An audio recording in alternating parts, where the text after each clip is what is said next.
La ra ra la ra ra la ra ra ra ra ra la ra ra ra ra ra la ra ra ra ra ra la ra ra ra ra ra la ra ra ra ra ra la ra ra ra ra ra la ra ra ra ra ra la ra ra ra ra ra la ra ra la ra ra Jerusalem iragan egun batez, ostatu batean, bilagun ari ziren, ez da bait betean, biak ziren euskaldun, zintzoak ustean, alara ezin adi, elkarren artean, entzuten egon naiz, umore tristean,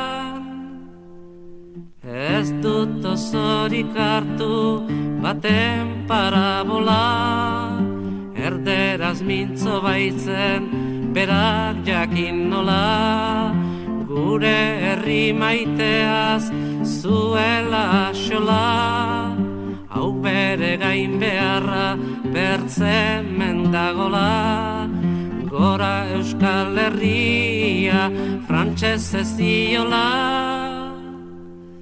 Bertze aldartu zen euskera garbia, gure hizkuntza ez da galduko agian, hori dugu bereizik guk Euskal Herrian, gainerakotan gaude besten negurrian, frantses egin nagira joan den aspaldian.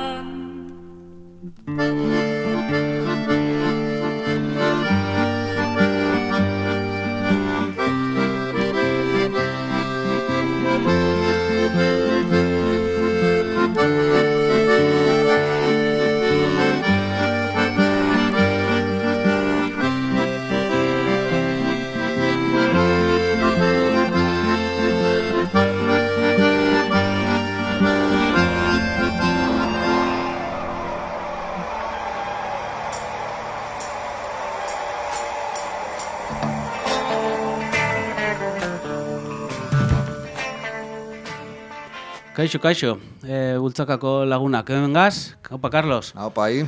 Beste saio bati ekiteko prest, saio bat gehiago edo saio bat gutxi hau. Eta abenduan sartu gara, eta abenduan sartuta, abenduak 3an, fetxa seinalatu bat daukogu. Abenduak 3 Euskaren eguna, Nafarroko eguna, eta beraz Euskal Herriko eguna, eta data hau aprobetxatuta, gureko gauke hemen mai gainean jartzea edo aldarrikatzea euskararen eta euskal kulturaren defentsa. Hemen bultzakan, saiatzen gara guretzako lehentasunezko oinarri bat edo lehentasunezko irizpidea da euskarazko edukiak komunikatzea. Beti saiatzen gara diskriminazio positibo hau egiten, saioak edo edukiak euskaraz izaten. Batzutan ezin da, eta beste batzutan igual ezin dugu, baina gure humiltasunean hortan saiatzen gara. Eta hau horrela, bultzan ere, euskararen eguna dela aprobetxatuz, nahi izan dugu irakurketa politiko bat kaleratzea. Azken aldian, jarraitu baduzue gure web horria edo gure sare sozialak ikusiko duzue, igotzen ditugula komunikatuak eta irakurketa desberdinak. Horrela jarraituko dugu aurrerantzian, eta euskararen eguna izaki, bultza.eusean ere, gure aletxoa, gure ekarpena egin nahi dugu. Ez gara bakarrak, ez gara ahots bakarrak altxatu dutenak, euskararen inguruko kezka, ezta. Berriki egon da kongresu bat, Euskal Herrian hizkuntza gutxituena, arnasgunen ingurukoa, eta horre ere, arnasgune eta euskararen inguruko kezka saleratu da. Korrika daukagu, korrikak ere pizkunde berri bat emateko unea dela esan dau. Aurten korrika izango dugu, Atarratzetik Bilbora okerrez banau, martxoan. Eta guk berresten gara, euskararen eta euskal kulturaren defentsan, ez? lerro gutxitan esan da, edo gainetik esan da, guk uste dugu euskararen eta euskal kulturaren galera, ez dala gertakeri isolatu bat, ez dala besta, ez dakit nolan esan denboraren joanaren ondorio bat, edo prozesu natural bat, bez? Prozesu hori ulertzeko kapitalismo edo imperialismoaren garapen historikoa ikusi behar dugu, eta jakitun izan, gu ez garela nazio burujabe bat, nazio zapaldu bat gara, argi ikusi da. Espainiako estatu fasistan eta Frantziako estatu imperialistan, gure hizkuntza eskubideak ez direla errespetatzen. Orduan, nazio aspiratu bat izan da, nazio zapaldu bat izan da, sozialki naiz nazionalki, gure kultura eta gure identitatea edo gure hizkuntza zapaldua da. Ezin gara izan aske. Euskara ezin da salbatuz badugu Euskal Herria eskatzen, eta guk Euskal Herria eskatzen dugunean, esaten dugu guztiz burujabe izan behar garela.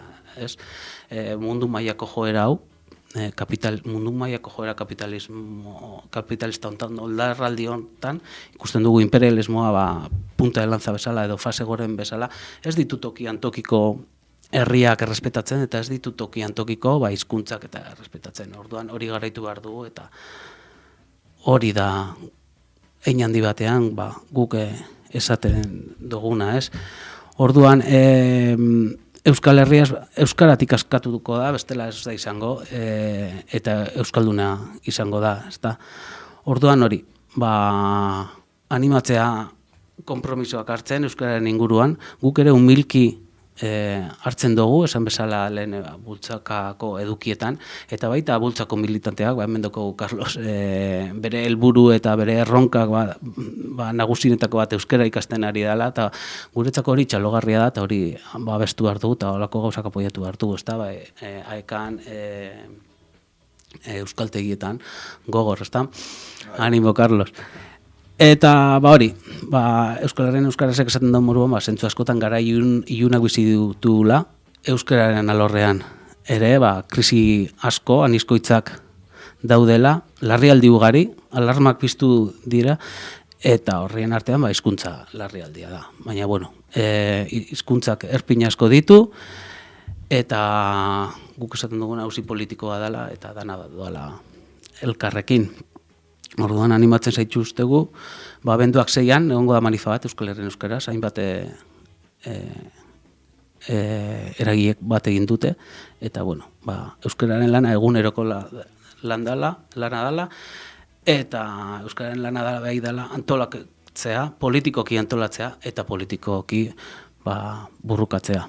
Eta animatzen zaituztegu gure ikuspuntu, euskararen nuldiko ikuspuntua, irakustea, apurtzoa marxismo-leninismotik eta ikuspegi historiko hortatik, kapitalismo imperialismoaren garapen historiko hori kontutan hartuta, guk hor kokatzen dugu euskararen eta euskal kulturaren defentsa, ez?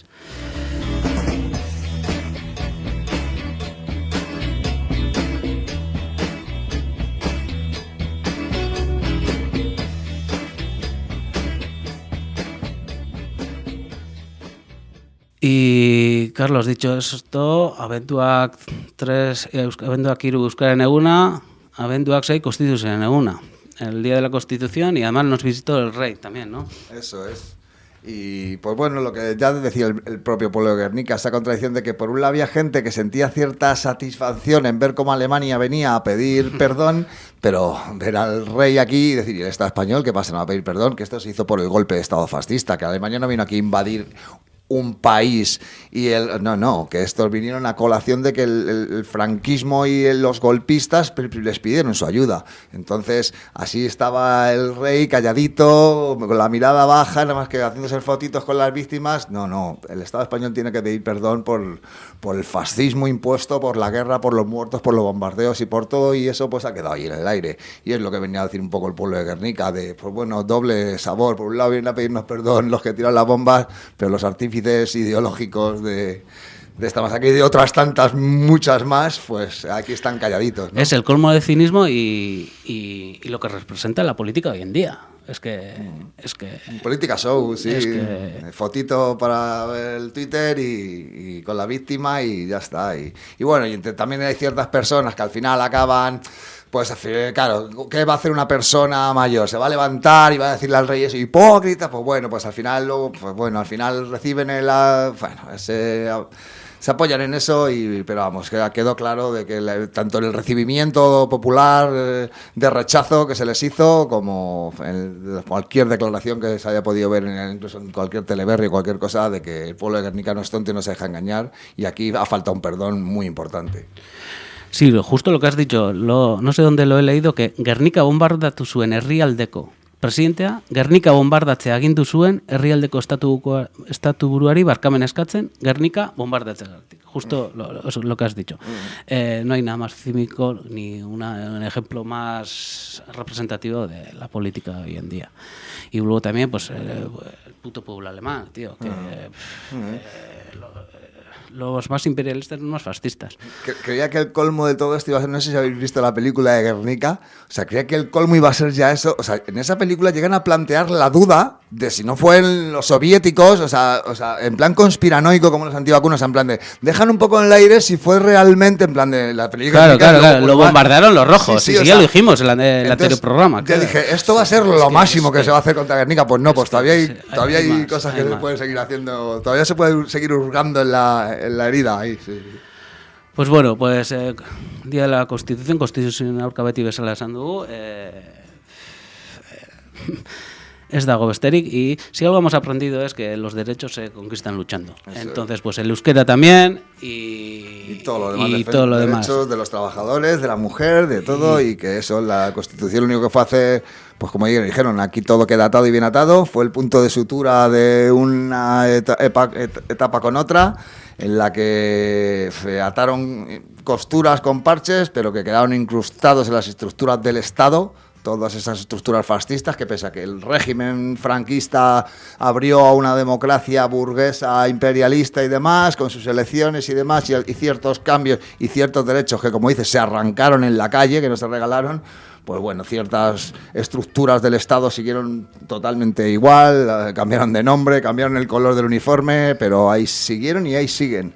Y se puede ver en el día a día y son las que hay que luchar contra ellas y pues bueno, ahí tenemos la Constitución y el rey.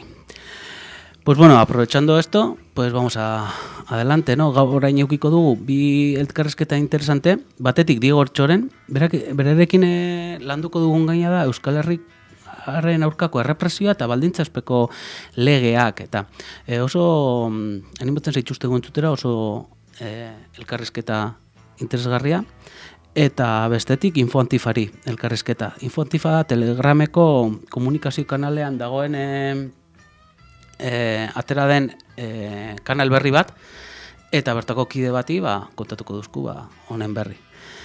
Entonces os animamos a escuchar a Diego Ortxoren y Carlos, pues nada, que hay que dar batalla y que bueno, en Bultza hay sitio y hay sitio para organizarse. Eso es, arrancamos programa. Bigizon horietan zugaitzonekoa, batek ondoa zuen bertzeak ostoa, gauza arradori ez dut gustokoa, mendian biziarren dut ikustekoa, gaztainaren aldaskez jantziripagoa.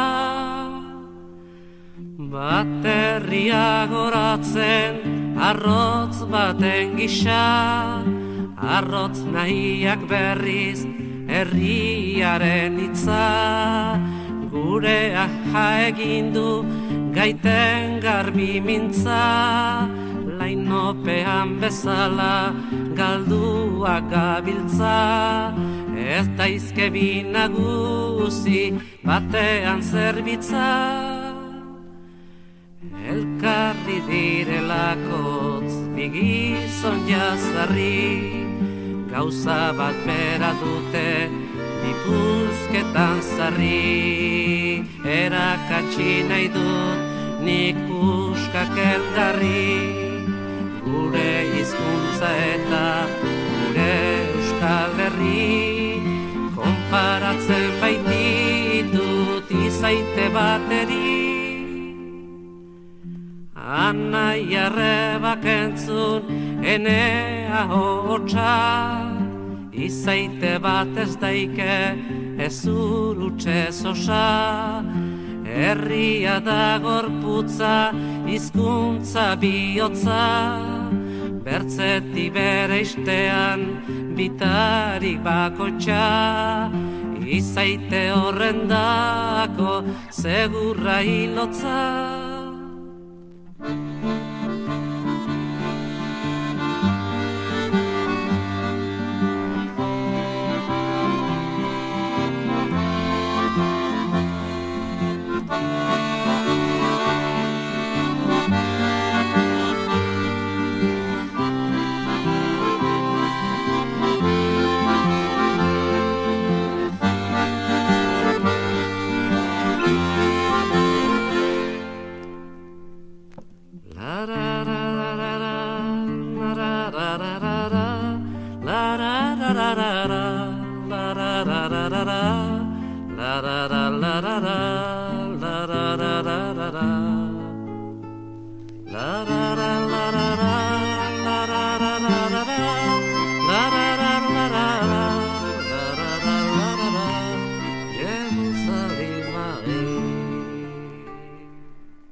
Pues ahora, como hemos dicho en la presentación, tenemos con nosotros a Diego Ertxoren, aparte de un buen amigo comunista y abogado de, por ejemplo, Jon Kepa en Los Encausados de Berango. Ongi etorri, Diego, serán. ¿Qué tal todo? ¿Cómo va? ¿Qué tal? ¿Cómo estamos? Pues bueno, eso que hacía ya un tiempecillo que veníamos detrás de este tema queriéndolo hablar, y es sobre todo sobre lo que creemos que sigue siendo la excepcionalidad que representa Euskal Herria en el Estado español respecto a sus leyes, a la represión y etcétera. Y por eso vamos a contar hoy con Diego. Pues como decimos, el final del ciclo armado anterior y la disolución de ETA ha conllevado que, pese al cese de la actividad armada en Euskal Herria, se sigan manteniendo intactas las leyes y estructuras represivas. Es más, la represión sobre el llamado, muy entre comillas, entorno de ETA se ha intensificado, persiguiendo actividades calificadas como enaltecimiento del terrorismo, por ejemplo, los ongi etorris, etcétera, todos sabemos, y permaneciendo totalmente intactas las estructuras policiales antiterroristas y represivas. Entonces, en vista a esto, digo, ¿cuál sería la explicación de todo esto? Que pese a no existir ese terrorismo, entre comillas, siga siendo Euskal Herria un estado de excepción en el Estado español.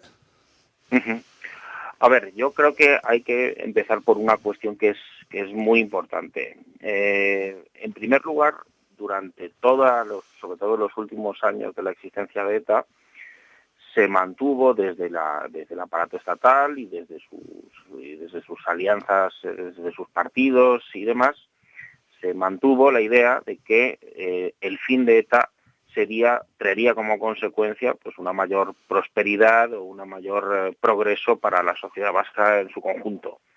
Y es que yo creo que esa es la tesis más ingenua que se puede haber mantenido, que se ha mantenido durante años, que se mantiene a día de hoy y que refleja, y que ahora mismo estamos viendo, por todo lo que acabas de comentar en la introducción, que es todo lo contrario, ¿no? Es decir, ahora mismo, si nosotros tiramos de los datos económicos y los datos sociales de lo que ocurre a la clase obrera en Euskal Herria, es que tenemos una sociedad, una burguesía cada vez más grande, con mayor poder adquisitivo, y una clase trabajadora cada vez más pobre, ¿vale?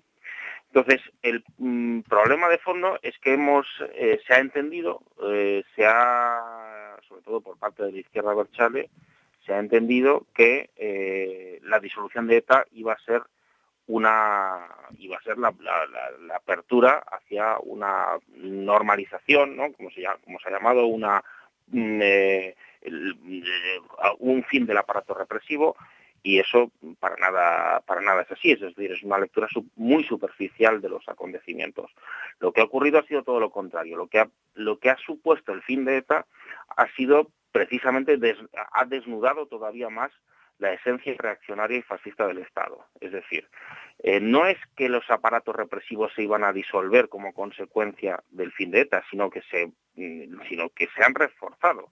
Es decir, la lógica es que esos aparatos represivos que antes se dedicaban a la lucha antiterrorista, ahora se dedican precisamente a la represión social, cultural, política, etcétera. ¿Por qué pensamos? Te doy un ejemplo. No es casualidad que la Audiencia Nacional, por ejemplo, todo lo que son las causas judiciales por los delitos de enaltecimiento del terrorismo, se haya multiplicado por 10 una vez ETA se ha disuelto. Es decir, no es ninguna casualidad. Sí, no es nariz el dato, no. Claro. Entonces, partiendo de esa realidad, te das cuenta de que la Audiencia Nacional, el Ministerio del Interior, la Ertzaintza, es decir, por ejemplo, todo lo que ha ocurrido en los últimos 10 o 15 años en Euskal Herria es que, al menos en el caso de la Policía Foral, hay menos datos, pero lo que ha habido es un despliegue descomunal de las partidas que la Ertzaintza tiene desde el año 2010 en adelante. Ahora mismo sí estamos hablando de que Euskal Herria es uno de los territorios con más agentes estatales, y cuando digo agentes estatales me refiero a policías locales, policías autonómicas, Guardia Civil, Policía Nacional y militares de toda Europa. Es decir, ahora mismo estamos hablando de que la media europea, estos son datos públicos, ¿vale? Esto lo puede consultar cualquier persona, es de un agente estatal por cada 300 habitantes, y sin embargo en Euskal Herria estamos por debajo de los 200, de un agente estatal por debajo de los 200 habitantes. Es decir, es casi el doble, ¿vale? Casi el doble. Sí, interesante. Sigue. Sí, no, entonces, a partir de esa realidad, te puedes imaginar de que todo ese aparato no se va a disolver como consecuencia del fin de ETA, sino que se va a dedicar a lo que verdaderamente responde una fuerza represiva de la burguesía. ¿Por qué vemos, es decir, por ejemplo, una de las cosas que podíamos valorar es por qué siguen siendo anónimos los agentes policiales en España si no hay terrorismo? Claro. Es decir, si no hay actividad terrorista, ¿por qué yo soy una persona que se tiene que identificar ante los agentes de la autoridad y los agentes de la autoridad tienen un número, o ni siquiera puedo identificarlos por su rostro? En la Ertzaintza, si nos fijamos, siguen yendo encapuchados a las manifestaciones populares, siguen yendo encapuchados a los desahucios, es decir, una estructura antiterrorista precisamente para la represión social. Entonces, ahí yo creo que está el germen del problema. Precisamente, o sea, no ha sido el fin de ETA lo que aparentemente es una victoria del Estado, que ciertamente lo es. Precisamente lo que ha hecho ha sido desnudar la naturaleza del Estado. Es decir, por mucho que ETA se haya desarmado, es decir, la estructura represiva va a continuar y se va a intensificar. Por tanto, aquí entramos en otra lectura también, es decir, cómo ha evolucionado el capitalismo vasco desde el fin de ETA en adelante. Pues eso también tenemos que echar mano de los datos económicos que vamos, se los puede consultar cualquiera. Sí. Es decir, son datos que son accesibles. Los ingresos del % más rico de la población desde el año 2010 en adelante crecieron casi un 7%, mientras que los del 10% más pobre se redujeron un 7%. Esto estamos hablando en el caso del territorio de la Comunidad Autónoma Vasca.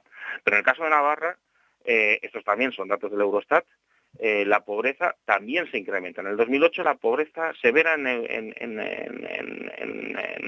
Reino de Navarra era el 2% de la población y ahora alcanza el 7%. Yes. Es decir, la evolución, la consecuencia es que desde el fin de ETA la clase trabajadora en Euskal Herria es más pobre que antes y los ricos son más ricos. O sea, que algo quiere decir, ¿verdad? Sí, además con datos, porque no es una cosa que tú estés diciendo, creo que, o sea, los datos están ahí encima de la mesa, o sea...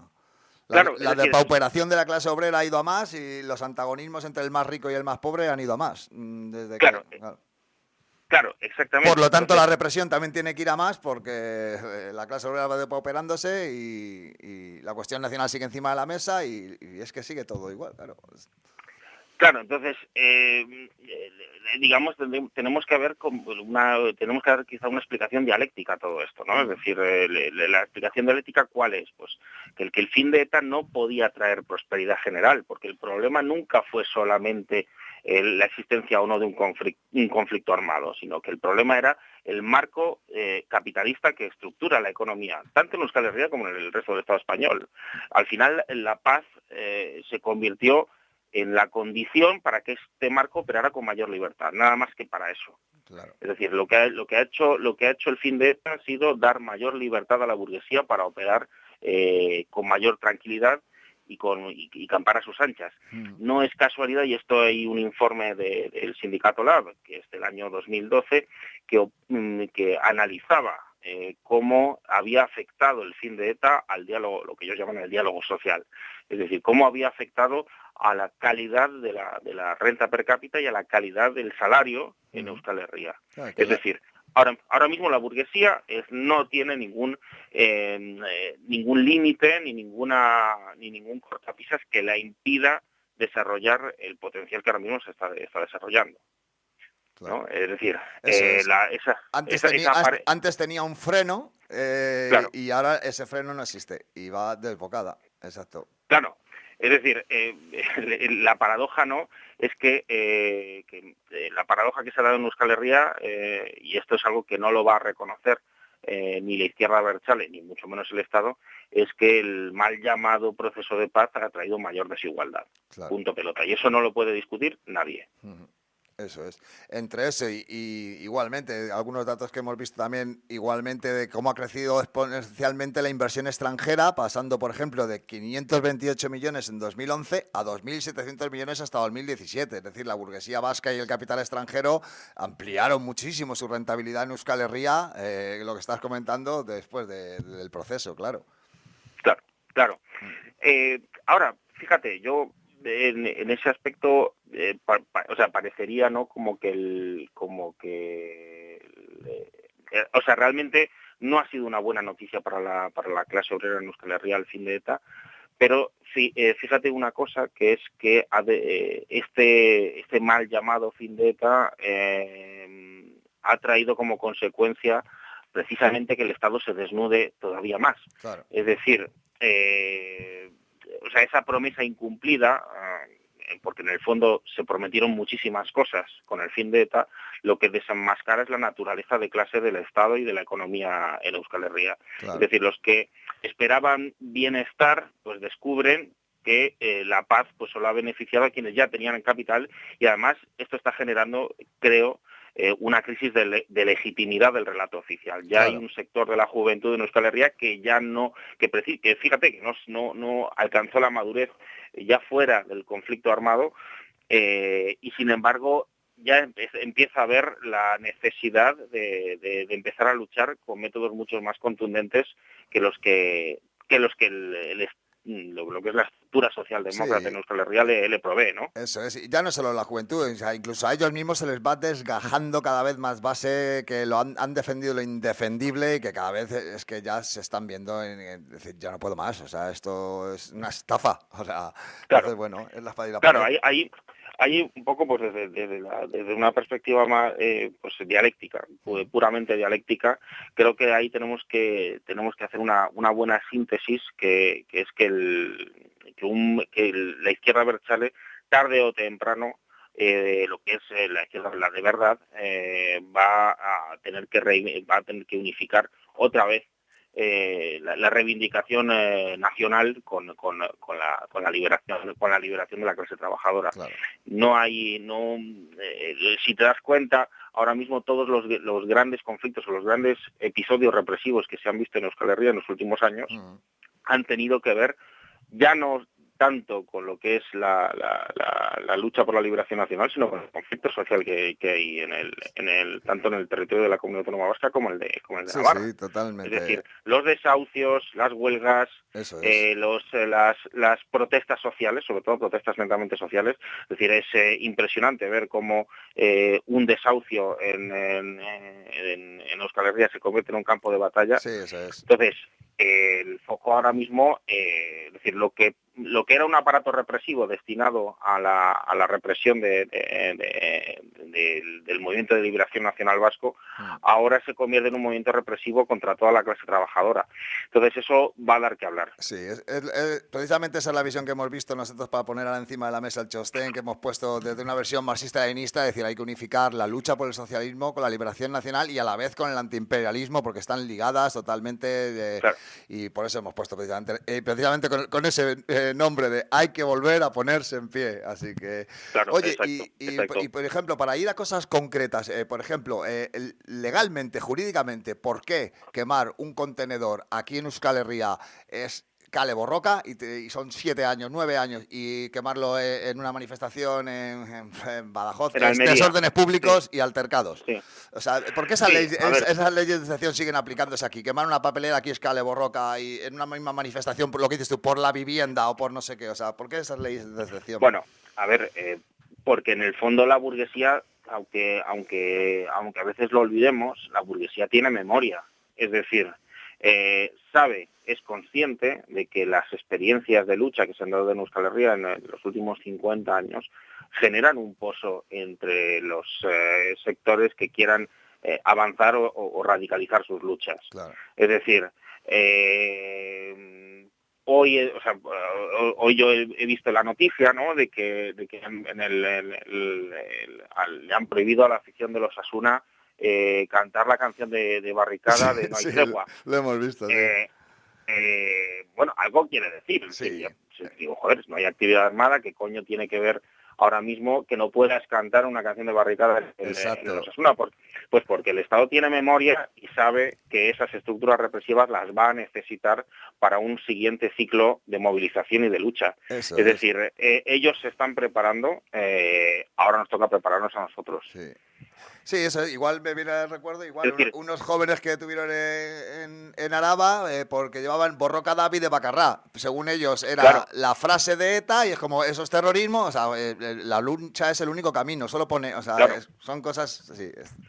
Claro, entonces ellos tienen memoria y es decir, una estructura represiva como la que se armó en torno al conflicto en Euskal Herria no se desmonta, es decir, lo que hace es a lo que sirvió para la excepcionalidad que siempre hubo en Euskal Herria, y ahora va a servir para apuntalar los intereses de clase en el conjunto de los territorios.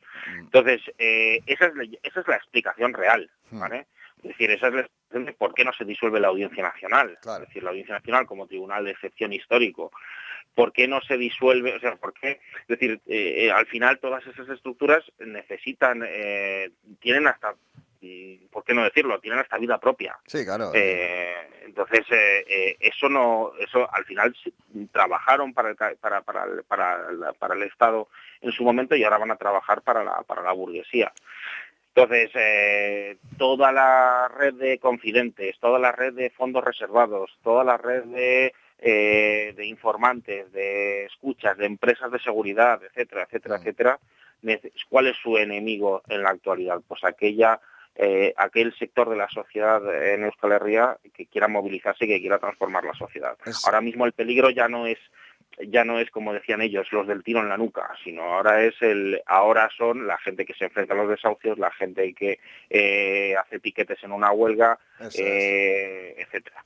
Sí.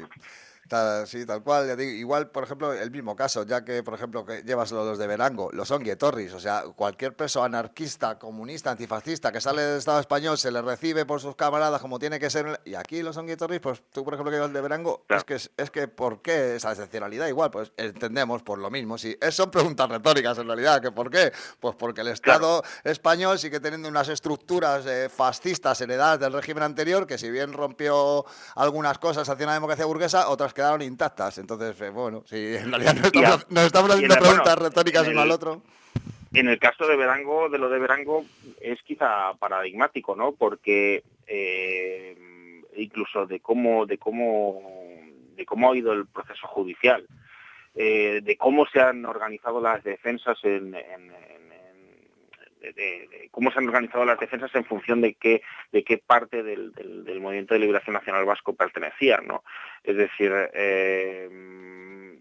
igual que ha habido un sector de la izquierda abertzale que ha apostado por la conciliación y por el acatamiento de las normas que venían de parte del Estado, lo que ha ocurrido con lo de Berangos precisamente es un acto represivo contra aquellos sectores de la sociedad vasca que no aceptan las reglas del juego. Uh-huh. Es decir, entonces esto nos permite deducir hacia dónde va a apuntar las futuras represiones. Sí. Es decir, van a apuntar a quienes no acepten las reglas del juego. Esa es. Si tú lo comparas esto con lo que ha pasado en otros procesos de lucha en el mundo, lo ves claramente, ¿no? Por ejemplo, en el caso de Irlanda del Norte fue paradigmático.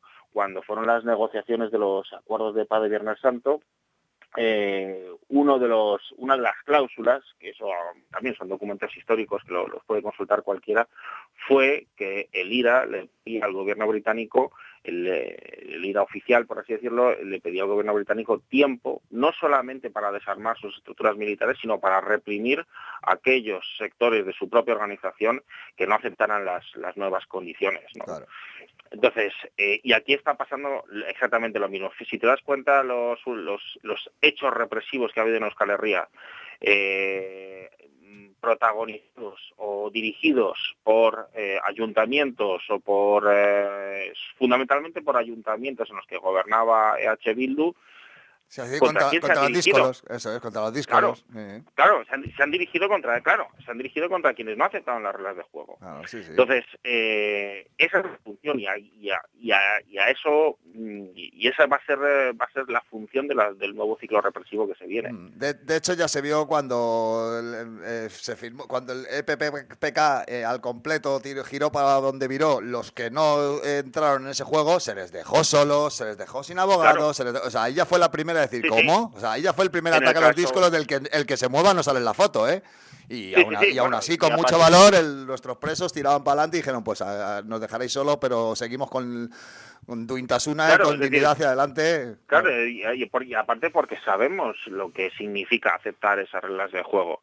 Significa básicamente tirar por tierra décadas y décadas de lucha. Eso es. Entonces, porque el ensañamiento, con el caso de los presos políticos vascos que no han aceptado lo pactado por el EPPK, tiene que ver mucho con eso. Es decir, ahora mismo, por ejemplo, con la reforma del Código Penal, por el cual se permite computar los periodos de prisión en otros países de Europa a los presos de ETA, se ve claramente, ¿no?, cómo el tratamiento penitenciario que están teniendo quienes han accedido a colaborar con el Estado ha sido un trámite mucho más acelerado, mucho más rápido. Y en el caso de los compañeros y compañeras que no han aceptado esas reglas de juego, las están pasando verdaderamente canutas para conseguir algo que ya la ley les reconoce. O sea, que tampoco es que haya habido nada, no hay nada que decidir, sino realmente lo único que hay que hacer es aplicar. Pero bueno, así son las cosas. Pues bueno, yo creo que lo único que queda es que aquí también empezamos a arribar el hombro y a empezar a salir a la calle, a pedir el fin de este estado de excepción y empezar a tirar abajo estas leyes una a una con la fuerza en la calle y decir, oye, esto tiene que irse abajo ya, y eso hay que hacerlo en la calle. Y así que bueno, pues espero que con esta pequeña entrevista ya hemos ayudado a poner un poco de datos encima de la mesa y esta llamada que hacemos a todo el mundo, a que empecemos a salir a la calle a tirar esto abajo, porque no puede ser. Claro, es decir, y sobre todo pensando en eso, que en Euskal Herria sigue habiendo un estado de excepción, aunque no lo parezca. Claro, sí, tal cual. Pues con eso nos vamos a quedar. Pues eskerrik asko, vale. Diego, como siempre, sabes que esta es tu casa y cada vez que tengamos alguna cosilla así te llamaremos y nos vemos pronto por aquí. Venga, nos vemos pronto. Un abrazo fuerte. Agur. Cuidaos, hasta luego.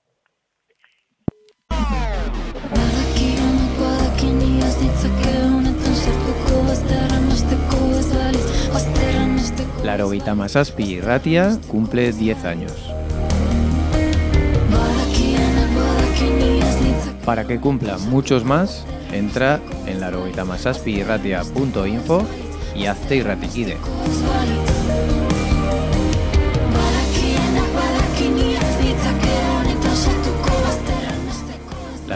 Zazpi Irratia, la radio que sueña.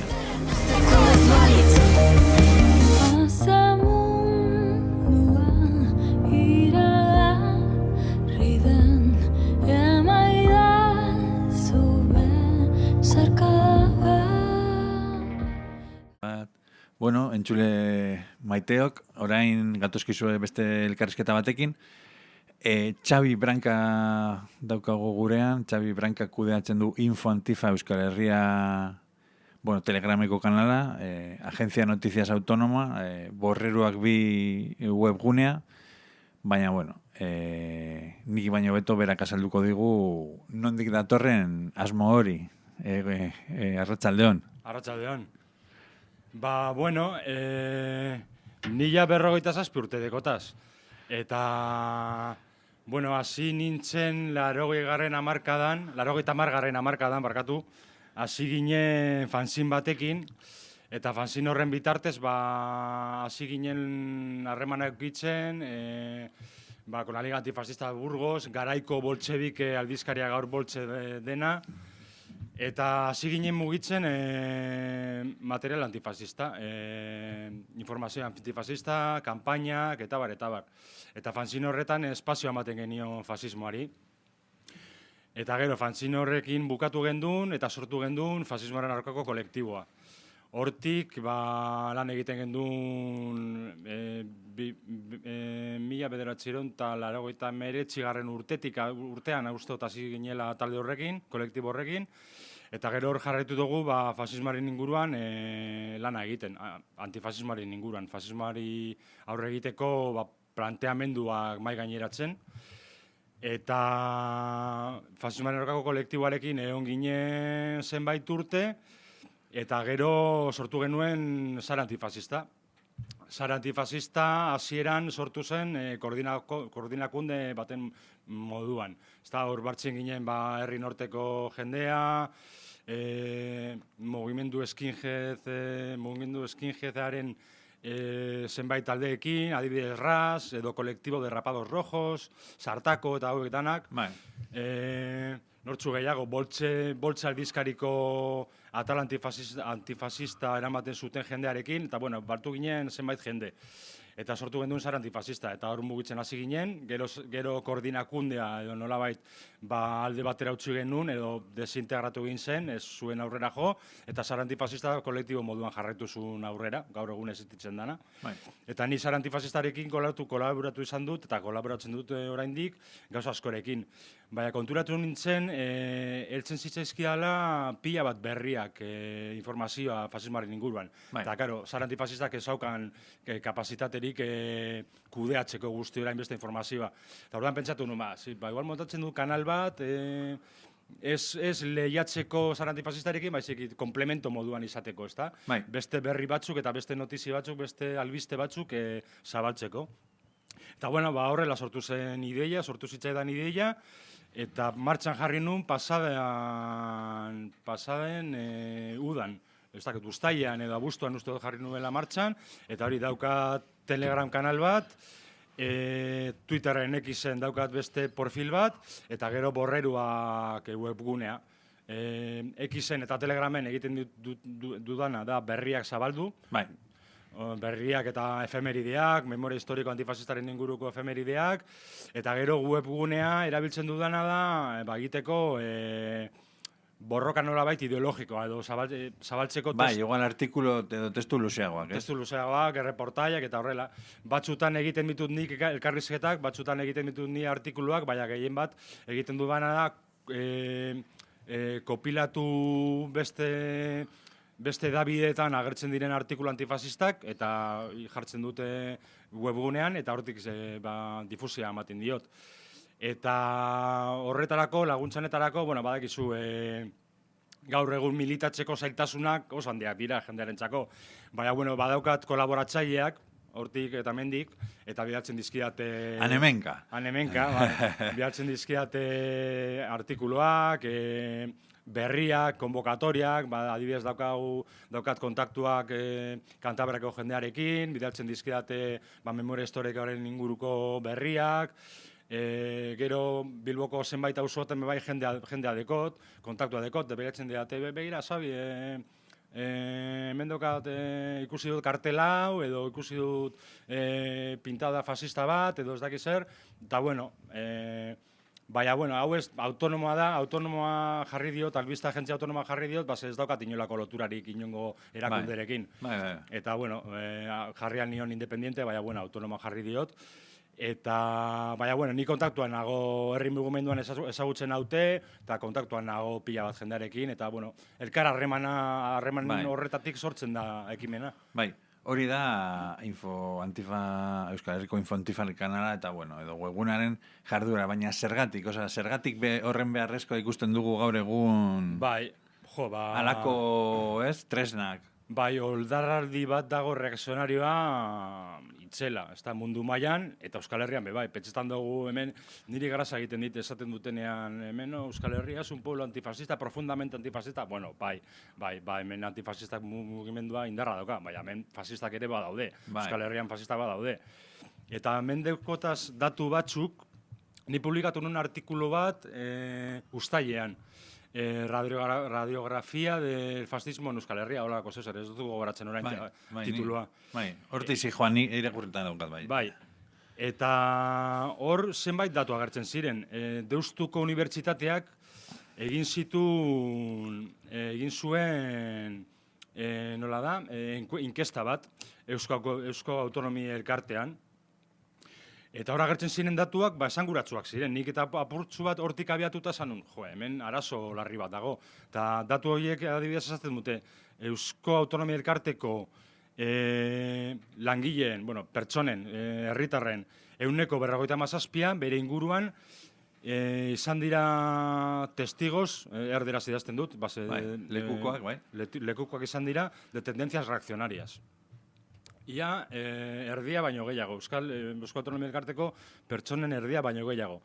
Tendentzia reakzionario horren baitan, 171 immigrazioaren lotutako tendentzia reakzionarioa dira. Tendentziak dira, komentarioak, jarrerak eta bak.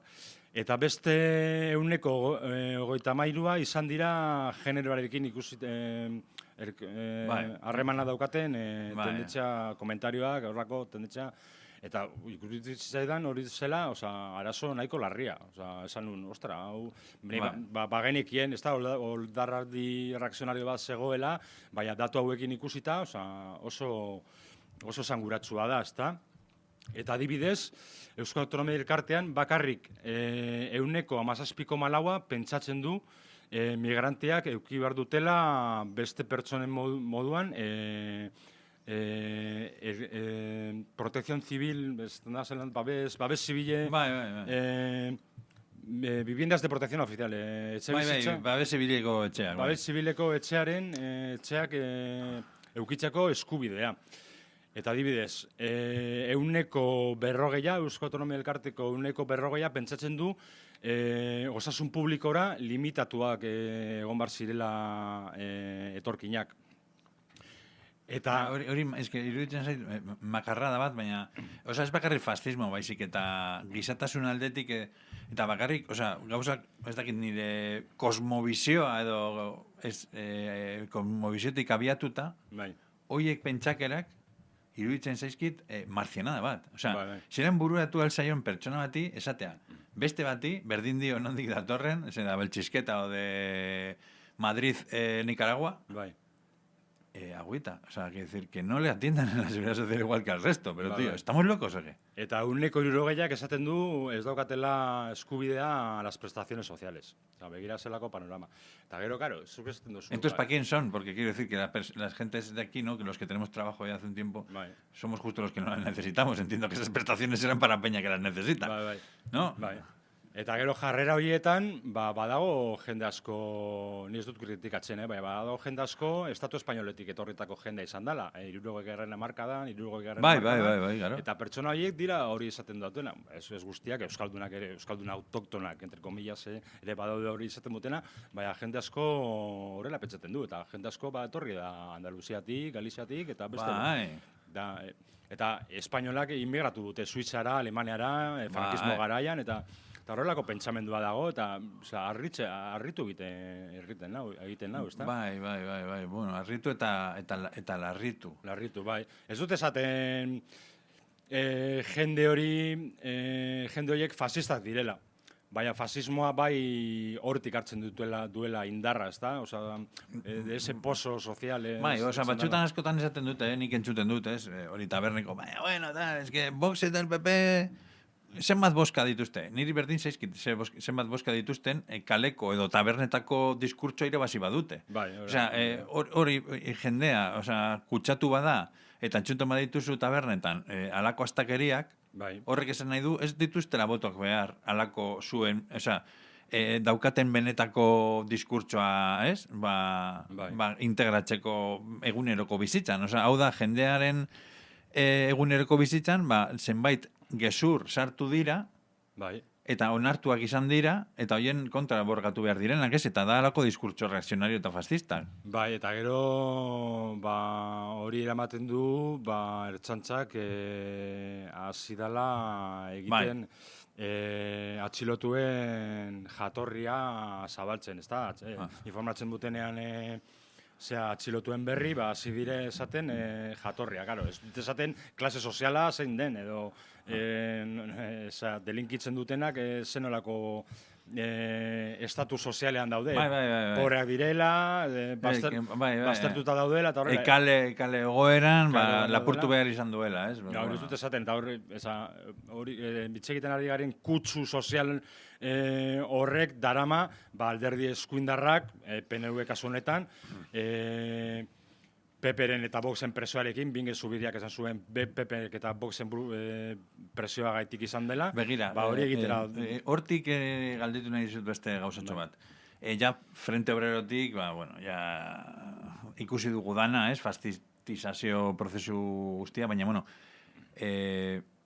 ateratzen ari dira Euskal Herrian, beste zenbait joera reakzionarioak, adibidez Esker Nazionalenak edo orain, ez dakit, aliantza katalanen moduko bat antza denez, prestatzen ari direla, baina nire ustez Esker Nazionala hori da, ez dute bigarren bat egin behar, azkenean hori da, eta beste... Ordan, ze kontestutan ikusten dituzu horiek, zu ere fijatu zaren haber movida horietan?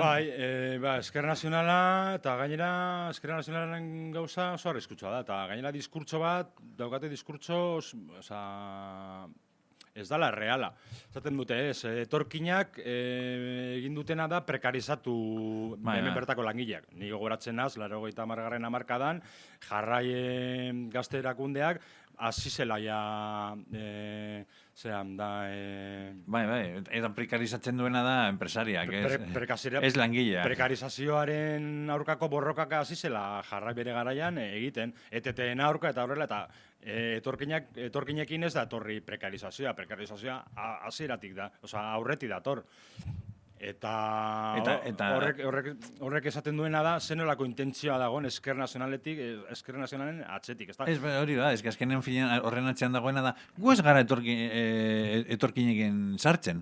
Baina, beti dago baina, ez que, prekarizatzen dute lana, onartzen dute, ez que igual onartzen dituzte lanak gainerako ez ditugunak nahi, eta gainera analizatu beharko zen zergatik etortzen diren. Ze azkenean ez gara elkarrizketa bihurtuko alako demostrazio teoriko bat, baina bai sistema munduan eta imperialismoan aurkako ez borrokan burgilduta gaudela ere, ulertu behar dugu, azkenan, langile bakoitzari igual plusbalia lapurtzen diotela, baina bai zentro imperialista, gu garen modukoa, lapurtzen diotela plusbalia alako, no sé cómo se dice, periferiari, munduko periferiari, orduan, langile horiek, ya les hemos desvalijado nosotros, eso quiere decir, para que tengan que venir aquí. Eta gainera euskaldunak beti etorkinak izan gara, gerra karlistetan, pila bat, milaka euskaldun joan ies egin zuten iparraldera, gero Ameriketara, 20. Mendearen hasieran bebai pila bat euskaldun joan ziren, gerra Sevillaren ostean pila bat euskaldun emigratu behar izan zuten. Eta orduan, diskurtso hori immigrazioa kriminalizatzen eta immigrazioari erruak botatzen egoeraren inguruan, niri harritu egiten, eta gainera eskerrekoak onartzen diren mugimendu batzuen aldetik, ez da, kasu honetan Ezker Nazionala. Bai, daukate ez, Ekai Center horrek, en plan, soporte ideologikoa, Ekai Center larria da, internacional mailan daukate kriston hausnarketa honak, eta bat egiten ditugunak askotan, eta oso gente, horregatik baztertzen dut la opción de la equivocación, oso era finean eta nahi egindako hausnarketa politikoa da, sartzeko la pata, igual es aliantza katalana moduko, baina bai como la Sara esta alemana, una izquierda reaccionaria, eta ni uste sortik dago bidea, bergo bai, publizitatzen ari dira Javier Cousoren anaiaren partidu berria, bai. Pues dela bai, no sé, de los trabajadores de no sé cuál, baina bueno, hortik dago nire ustez asmoa Estatu Espainiarrean zabaltzeko, eta hau da, pues bueno, euren sukursala Euskal Herrian, eta bueno, aldoro egongo gara. Bai, nik atzetik ez dago ze interesak dauden, baina hori, diskurtsoa esan duguna, prekarizazioa... Nire ustez espazio politiko hori bete nahi dute. Bai, argi dagona da, prekarizazioa etorkinek ekarri dutela, esatea, gezurra da. Bai. Prekarizazioa atzetik etorri da. Gainera gezurra, baina naita, eta esmotxarra segindakoa, da jende oso jantzia politikoki, euren 10 puntuko hori, ez da, egiten ditugu kalakoak, en un bar en una servilleta, hori azteko. Baina, gero, bai, atzetik sakontzen, bai, batzutan, badaituzte analisi interesante. Eta kezkatzekoa da, audientzia daukatela. Bai. Nik ezagutzen dut jendea, bai. jarraitzen dutela eta tuteatzen duela Ezker Nazionalaren gauzak. Bai. Eta nik hori Ekai Zenterreko horien daudela, bai, tematuta hori kono de Bernedo y tal, que compran la movida reaccionaria, la compran en el bloque entero, parece que decir, bueno, pues ya que tal, todo. Tematuta daude horrekin, baina ni gusten ditut en plan rollo reproducciones y, no sé, tío, un montón de reproducciones, un montón de comentarios de ya hacía falta, algo así. Guk badakigu, bai esaldatu, jarraituz, baina bai esaldatu, sortu dela ja Euskal Aliantza bat, badaukete kanalak, eta, hasi dire kartelak ataratzen eta horrela, eta hasi direla mugitzen. Esan zuten orain dela gutxi edabide batzuk, El Correo eta beste edabide batzuk, pizkat sensazionalista zan albistea, esaten zuen PNV-ko jendea izan dakoa, hasi zirela mugitzen marka elektoral bat, Bilbon, aurkezteko hauteskundetara horrela, gero irakurtzen zen duen albistea, eta ziren simpatizantes del PNV y posibles votantes del PNV. Bai, ni hori bebai larria da, baina ez dut horren arriskutsua ikusten.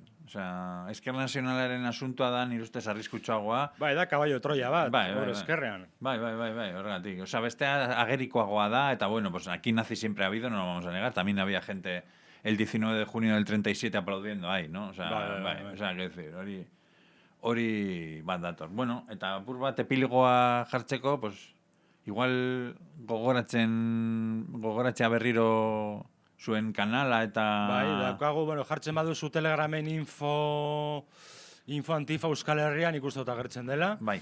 Eta gero Xen bebai info antifa bezala agertzen da, info antifa Euskal Herria, eta batarra da @xabibranca. Eta gero webgunea da borreruakbi.com. Bai. Eta igual honekin, baina azken gogoetarako lekua usten dizut, igual borroka ideologikoaren garrantzia, ez? Bai, nik proiektu honekin egiten duguna, jendea laguntzen dit, eta ez da bakarrik nire proiektua, baina proiektu honekin egiten dudana da, nik abia puntu batetik hasten naz. Dala fasismoarako borroka kaleetan dagoela. Ez dago parlamentuetan, parlamentuan egon leike satitxo bat, egon leike bozgorailu bat, egon alda altavoz bat. Da azkenean parlamentuak izango dira, kalean, que estamos sin opción electoral, depende ze presioa egiten dugun, eta zenolako borroka fina, lortuko dugula, igual, horren satitxoren bat eltzea, nun baitera, ez? Baina, argi dago, satortzen danean desukupa enpresa bat desjabetzera San Francisco auzora, hor kalean egon bar da, jendea kalean egon bar da. Eta gu info antifatik horrei emoten diego ahotsa, ezta? Eta gero, orain antifasismoa mai gainean jarri da. PSNek, Txibiteren PSNek atera zuen komunikatu bat esaten que actibaban sus fuerzas contra la extrema derecha. PNV esan zeuen lenguan, eurek zirela el auténtico antifasismo. EH Bildu bai, antifasismoaren orain dago antifasismoa hitza erabiltzen, posizionamendua. Hori lortu dana izan da kalean egondan mugimendua hori sortu du, ezta? Bultzatu du alderdi politikoak posizionatzera, ezta? Eta guk ematen dioguna da, ahotsa da, info antifatik ematen dioguna ahotsa da, kalean egiten diren mobidetan. Eta gero, deklarazio politikoetan, alderdien deklarazio politikoan, ez diogu emoten garrantzi asko. Bilduk adibidez egiten badu konzentrazio bat kale batean, ez dakit non, emoten diogu, kalean dago, eta, konzentrazio bat egin du. Baina berez, guk egiten duguna da, nolabait, herri mugimendua edo extraparlamentarismoa edo elikatu, hori elikatu, ez da, eta horri bosgora joa eman, eta gero gure webgunetik egiten duguna da eztabaida, nahi duguna da eztabaida sortzea. Sindikatu batek antifasismoaren inguruan ateratzen badu komunikatu bat, gu ez dugu esaten horrekin ados gaudela, baizik eta emoten diogu espazioa publikatzeko, jendeak irakurtzeko, emoten diogu espazioa hainbeste eragileri, ez dugu zentsuratzen, nahi duguna eztabaida sortzea, ni nire daukat, atzetik, egiten duguna da mugimendu antifasista nolabait, ez dago egituratuta, mugimendu antifasistari bizitza emotea, eta eztabaida sortzea, eta ikuskatzea. Bale, Txabi, eskerrik asko, eta jarrituko dugu kontaktuan, benetan lan ederra egiten ari zaretela. Eskerrik asko. Eta, hemen daukazu beste bozgorailu bat. Eskerrik asko. Benetan, agur.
100% Mexican boy, ¿para qué tanto circo?